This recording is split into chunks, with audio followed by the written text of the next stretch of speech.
ఆరోగ్యంగా ఉండేది చిట్కాలు. 1. తేలికపాటి ఆహారం తీసుకోండి. ఎక్కువ మసాలా, ఉప్పు పదార్థాన్ని తగ్గించి ఆకుకూరలు, పండ్లు, కూరగాయలు ఎక్కువగా తీసుకోండి. 2. నీరు ఎక్కువగా తాగండి.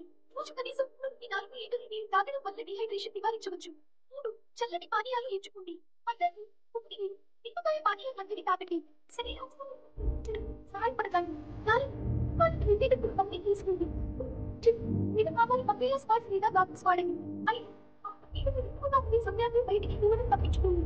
ఉదయం 11 గంటల నుండి మధ్యాహ్నం 3 గంటల వరకు చాలా వేడిగా ఉంటుంది. ఈ సమయంలో ఇంట్లో ఉండడమే మంచిది. 6. వేడిపాటి బట్టలు ధరించండి. కాటన్ లేదా ఉల్ వంటి సహజ పదార్థాలతో చేసిన తెల్లటి లేదా వెలుపల బట్టలు తీసుకోవడం ఉత్తమం. 7. బాగా నిద్రపోండి. 10 గంటలకు చక్కని నిద్ర వేడిలో అలసట ఎక్కువగా ఉంటుంది కాబట్టి